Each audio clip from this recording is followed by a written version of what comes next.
नमस्कार दोस्तों, आपका स्वागत है हमारी चैनल ITI CBT एग्ज़ाम में। तो आज के वीडियो में हम ड्राफ्टमैन मैकेनिकल का फर्स्ट ईयर का 25 मार्च 2021 का पेपर सॉल्व करेंगे। इससे पहले हमने 22 मार्च 2021 का पेपर सॉल्व किया था। इस वीडियो की लिंक भी इस वीडियो के डिस्क्रिप्शन में डाली है। तो आज के वीडियो में हम ट्रेड थियरी के 40 प्रश्नों के बारे में चर्चा करेंगे। तो चलो शुरू करते हैं। दूसरा दोस्तों के हमने इससे पहले पेपर 1 के बारे में चर्चा की थी, तो इसके अंदर जो कई सारे प्रश्न यहाँ रिपीट होता है। तो पहला प्रश्न, what is the convention representation in given below figure, यानी कि नीचे दी गई आकृति में पारंपरिक प्रतिनिधित्व क्या है। तो यहाँ फिगर दी है और ऑप्शन ए तरल यानी कि लिक्विड, बी ठोस यानी कि सॉलिड, सी कंक्रीट और डी धातु यानी कि मेटल्स। तो इसका सही जवाब है ऑप्शन नंबर ए तरल यानी कि लिक्विड। इसके बाद अगला सवाल।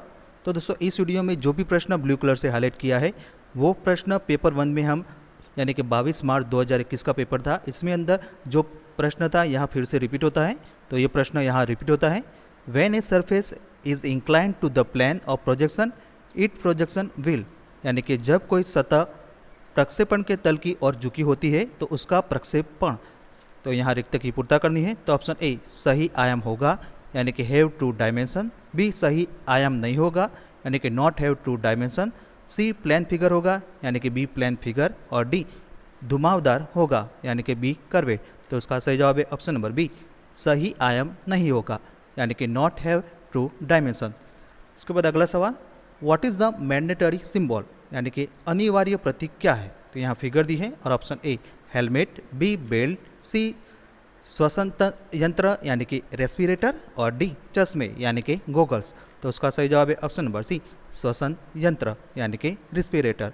इसके बाद अगला सवाल, यह प्रश्न भी यहाँ रिपीट होता है, which drawing equipment had the combined function of T square set square scale and protractor as a whole unit, यानी कि किस ड्राइंग उपकरण में T square set square scale और प्रोटेक्टर का संयुक्त कार्य एक संपूर्ण यूनिट के रूप में होता है।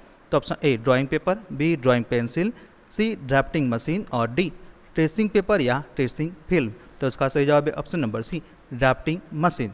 तो दोस्तों समझ के लिए हमने यहाँ ड्राफ्टिंग मशीन की भी फिगर ली है जिसमें T square set square scale और प्रोटेक्टर सबका संयुक्त यानी कि कंबाइंड एक यूनिट से बनता है।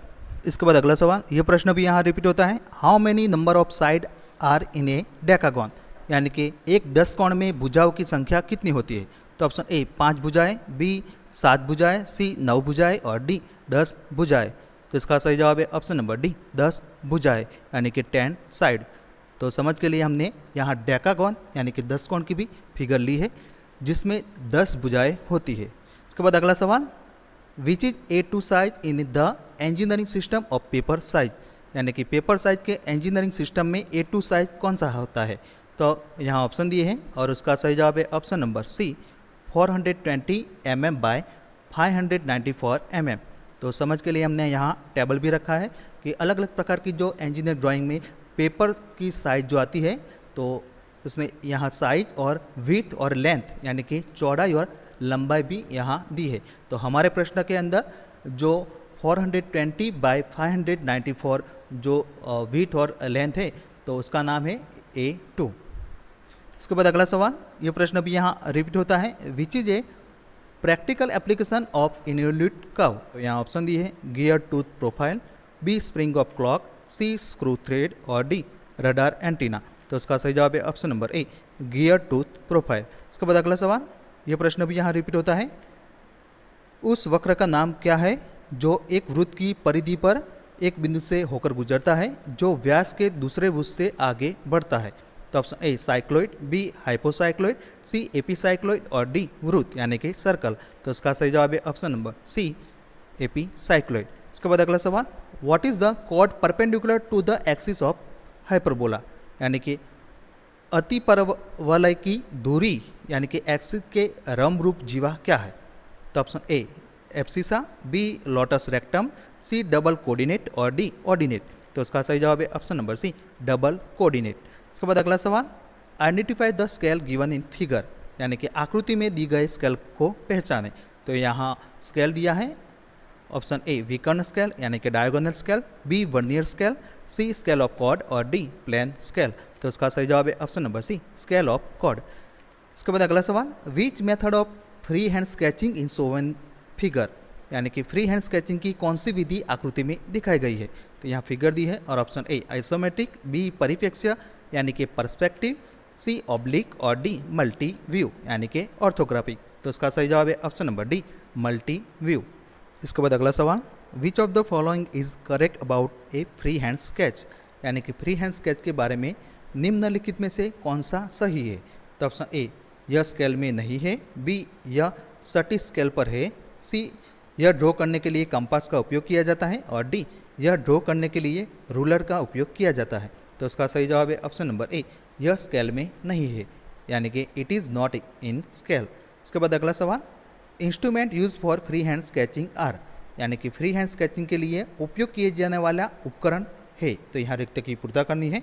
तो ऑप्शन ए रूलर और कंपास, बी पेंसिल और इरेजर, सी बो कंपास और रूलर और डी लेंथिंग बार और कंपास। तो उसका सही जवाब है ऑप्शन नंबर बी पेंसिल और इरेजर। इसके बाद अगला सवाल, ये प्रश्न भी यहाँ रिपीट होता है, विच method of free hand sketching is Sovan figure, यानी कि फ्री हैंड स्केचिंग की कौन सी विधि आकृति में दिखाई गई है। तो यहाँ फिगर दी है और ऑप्शन ए आइसोमेट्रिक, बी परिप्रेक्ष्य यानी कि पर्सपेक्टिव, सी ऑब्लिक और डी मल्टी व्यू। तो उसका सही जवाब है ऑप्शन नंबर ए आइसोमेट्रिक। इसके बाद अगला सवाल, ये प्रश्न भी यहाँ रिपीट होता है। दोस्तों हम पेपर 1 में जो 40 प्रश्नों के बारे में डिस्कशन किया था, उनमें से 30 प्रश्नों इस पेपर में रिपीट होते हैं। तो ये प्रश्न यहाँ रिपीट होता है, which is the most common application for development of surface, यानी कि सतह के विकास के लिए सबसे सामान्य अनुप्रयोग कौन सा है। तो option A piping, B sheet metal construction, C mechanical engineering और डी आर्किटेक्चर। तो इसका सही जवाब है option number B sheet metal construction. इसके बाद अगला सवाल, name of the intersection of solid shown in the figure, यानी कि आकृति में दिखाए गए ठोसों यानी कि सॉलिड के प्रतिच्छेदन का नाम क्या है। तो यहाँ फिगर दी है और ऑप्शन ए दो प्रिज्मों का प्रतिच्छेदन, बी सिलेंडर और सिलेंडर का प्रतिच्छेदन, सी प्रतिच्छेदित सिलेंडर और प्रिज्म और डी शंकु और सिलेंडर का प्रतिच्छेदन। तो उसका सही जवाब है ऑप्शन नंबर बी सिलेंडर और सिलेंडर का प्रतिच्छेदन, यानी कि intersection of cylinder and cylinder. तो दोस्तों यहाँ पे जो फिगर दी है उसमें 2 सिलेंडर है जो प्रतिच्छेदन यानी कि इंटरसेक्शन करते हैं। इसके बाद अगला सवाल, ये प्रश्न भी यहाँ रिपीट होता है, the study of intersection of surface help in, यानी कि सतहों के प्रतिच्छेदन का अध्ययन में मदद करता है। तो यहाँ रिक्त की पूर्ता करनी है। तो option A building work, B sheet metal work, C surveyor work और डी आर्किटेक्चर ड्राइंग। तो इसका सही जवाब है option number B sheet metal work. इसके बाद अगला सवाल, तो ये प्रश्न भी यहाँ रिपीट होता है, what is the name of given object, यानी कि दिए गए ऑब्जेक्ट यानी कि वस्तु का नाम क्या है। तो यहाँ फिगर दी है और ऑप्शन ए वृत्त यानी कि सर्कल, बी दीर्घवृत्त यानी कि इलिप्स, सी प्रिज्म और डी पिरामिड। तो इसका सही जवाब है ऑप्शन नंबर बी दीर्घवृत्त यानी कि इलिप्स।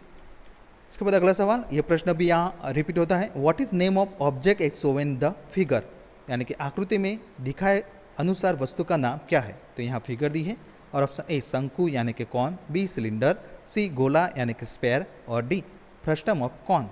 तो इसका सही जवाब है ऑप्शन नंबर बी सिलेंडर। इसके बाद अगला सवाल, ये प्रश्न भी यहाँ रिपीट होता है, the plane are formed when any 3 point are joined, यानी कि प्लेन तब बनते हैं जब कोई 3 बिंदु जुड़ते हैं। तो यहाँ रिक्त की पूर्ता करनी है। तो ऑप्शन ए गैर समरेखीय यानी कि नॉन कोलिनियर, बी समरेखीय यानी कि कोलिनियर, सी सकेंद्रित यानी कि कॉन्सेंट्रिक और डी उत्केंद्र यानी कि एसेंट्रिक। तो इसका सही जवाब है ऑप्शन नंबर ए गैर समरेखीय यानी कि नॉन कोलिनियर। इसके बाद अगला सवाल, what is the inner most part of screw thread, यानी कि स्क्रू थ्रेड का सबसे भीतरी भाग क्या होता है। तो option A lead, B pitch, C crest और डी रूट। तो इसका सही जवाब है ऑप्शन नंबर डी रूट। तो हमने यहाँ पे स्क्रू थ्रेड का फिगर भी लिया है। तो स्क्रू थ्रेड में आप देख सकते हो कि रूट जो होता है वो सबसे इनर यानी कि सबसे भीतरी भाग होता है। तो यहाँ आप देख सकते हो। इसके बाद अगला सवाल, where eye bolt are use, यानी कि आई बोल्ट का उपयोग कहाँ किया जाता है।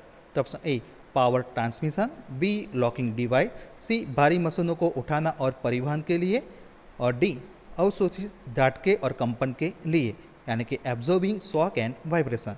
तो उसका सही जवाब है ऑप्शन नंबर सी, टिंग एंड ट्रांसपोर्टिंग हैवी मशीन। इसके बाद अगला सवाल, why Teflon is use for bearing, यानी कि टेफ्लॉन का उपयोग बेरिंग के लिए क्यों किया जाता है।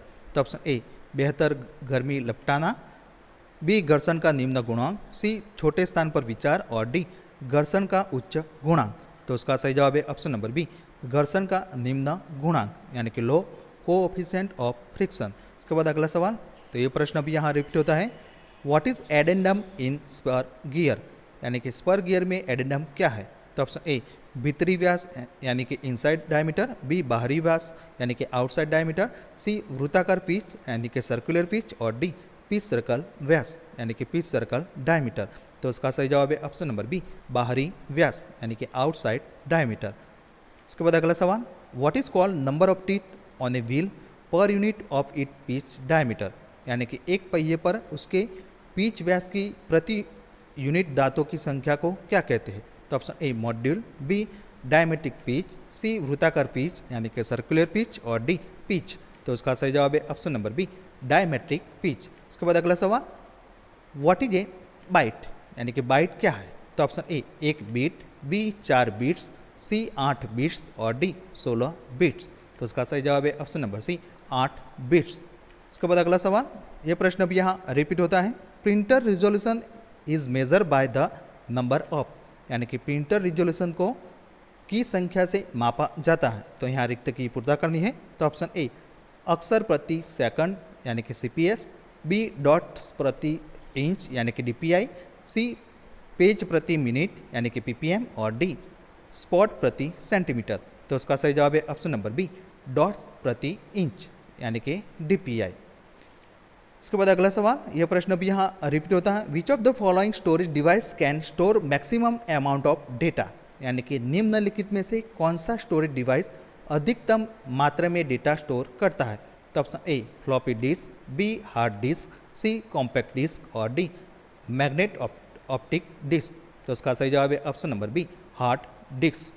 इसके बाद अगला सवाल, यह प्रश्न भी यहाँ रिपीट होता है, what you can not create from the offset command, यानी कि आप ऑफसेट कमांड से क्या नहीं बना सकते हैं। तो ऑप्शन ए सीधे लंबवत यानी कि वर्टिकल स्ट्रेट, बी सकेंद्रीय वृत्त यानी कि कॉन्सेंट्रिक सर्कल्स, सी 3 समांतर रेखाएं यानी कि 3 पैरेलल लाइंस, और डी समांतर चाप यानी कि पैरेलल आर्क। तो इसका सही जवाब है ऑप्शन नंबर ए सीधे लंबवत यानी कि वर्टिकल स्ट्रेट। इसके बाद अगला सवाल, what is denoted by the weld symbol, यानी कि वेल्ड प्रतीक द्वारा क्या दर्शाया जाता है। तो यहाँ फिगर दी है, और option A double sided fillet joint, B double bevel butt joint, C double V butt joint, और D single sided fillet joint. तो उसका सही जवाब है option number A double sided fillet joint. इसके बाद अगला सवाल, which type of joint is use to connect square और रेक्टेंगुलर बार, यानी कि वर्गाकार या आयताकार बार को जोड़ने के लिए किस प्रकार के जॉइंट का उपयोग किया जाता है। तो option A welded joint, B riveted joint, C quarter joint, और डी बोल्टेड नट जॉइंट। तो उसका सही जवाब है option number C quarter joint. इसके बाद अगला सवाल, what is the angle of return bend fitting, यानी कि रिटर्न बैंड फिटिंग का कोण क्या है। तो option A 360 degree, B 180 degree, C 90 degree, और डी 45 डिग्री। तो उसका सही जवाब है ऑप्शन नंबर बी 180 डिग्री। इसके बाद अगला सवाल, what is the diameter of rivet hole in comparing with nominal diameter of rivet, यानी कि रिवेट के नॉमिनल व्यास की तुलना में रिवेट होल का व्यास कितना है। तो ऑप्शन ए बराबर यानी कि इक्वल टू, बी इससे कम यानी कि लेस देन, सी इससे अधिक यानी कि मोर देन, और डी डबल। तो इसका सही जवाब है ऑप्शन नंबर सी इससे अधिक यानी कि मोर देन। इसके बाद अगला सवाल, which flame is suitable for cutting operation, यानी कि कटिंग ऑपरेशन के लिए कौन सी फ्लेम उपयुक्त है। तो option A oxidising flame, B carburising flame, C neutral flame, और डी इलेक्ट्रोड फ्लेम। तो उसका सही जवाब है option number A oxidising flame. इसके बाद अगला सवाल, यह प्रश्न भी यहाँ रिपीट होता है, लोह धातु, तांबा और एल्यूमिनियम मिश्र धातु वेल्डिंग के लिए कौन सी फ्लेम उपयुक्त है। तो option A oxidising flame, B carburising flame, C neutral flame, और डी इलेक्ट्रोड फ्लेम। तो उसका सही जवाब है option number C neutral flame. इसके बाद अगला सवाल, लेंसिंग ऑपरेशन क्या है? तो ऑप्शन ए, एक प्लेट के किनारे से मनचाहा आकार धातु को निकाल दिया जाता है। बी, घुमावदार अक्ष के साथ धातु की एक शीट को मोड़ना। सी, इसकी लंबाई के धातु भाग की एक शीट को काटना और कटे हुए भाग को मोड़ना। और डी, लंबाई के साथ एक सीधी रेखा में धातु की एक शीट काटना। तो इसका सही जवाब है ऑप्शन नंबर सी, इसकी लंबाई के धातु भाग की एक शीट को काटना और कटे हुए भाग को मोड़ना, यानी कि cutting A sheet of metal part of it length and bend the cut portion. इसके बाद अगला सवाल, what is the use of flywheel, यानी कि फ्लाईव्हील का उपयोग क्या है? तो ऑप्शन ए, हवा पंपिंग यानी कि air pumping. B, petrol pumping. C, संग्रहण ऊर्जा यानी कि स्टोरेज एनर्जी। और डी, डीजल पंपिंग। तो इसका सही जवाब है ऑप्शन नंबर सी, संग्रहण ऊर्जा यानी कि स्टोरेज एनर्जी। उसके बाद अगला सवाल, where interchangeability is normally applied, यानी कि सामान्यता विनिमयता कहाँ लागू होती है? तो ऑप्शन ए, मरम्मत भागों यानी कि रिपेयरिंग पार्ट्स। बी, बड़े पैमाने पर प्रोडक्शन यानी कि मास प्रोडक्शन। सी, सिंगल पीस प्रोडक्शन। और डी, लिमिटेड पीस प्रोडक्शन। तो इसका सही जवाब है ऑप्शन नंबर बी, बड़े पैमाने पर प्रोडक्शन यानी कि मास प्रोडक्शन। इसके बाद अगला सवाल, which coupling is use when the shaft are intersecting, यानी कि शाफ्ट को प्रतिच्छेदन करते समय किस कपलिंग का उपयोग किया जाता है? तो option A, slip type coupling. B, universal coupling. C, clamp coupling. और डी, प्लेट कपलिंग। तो इसका सही जवाब है option number B, universal coupling. इसके बाद अगला सवाल, ये प्रश्न भी यहाँ रिपीट होता है, which is use to join flange in flange coupling, यानी कि फ्लैंज कपलिंग के फ्लैंज को जोड़ने के लिए किसका प्रयोग किया जाता है? तो ऑप्शन ए, बोल्ट और nut. B, stud. C, headless taper bolt. और डी, सेट स्क्रू। तो इसका सही जवाब है ऑप्शन नंबर ए, बोल्ट और नट। तो दोस्तों नेक्स्ट वीडियो में हम पेपर नंबर 3 के बारे में चर्चा करेंगे।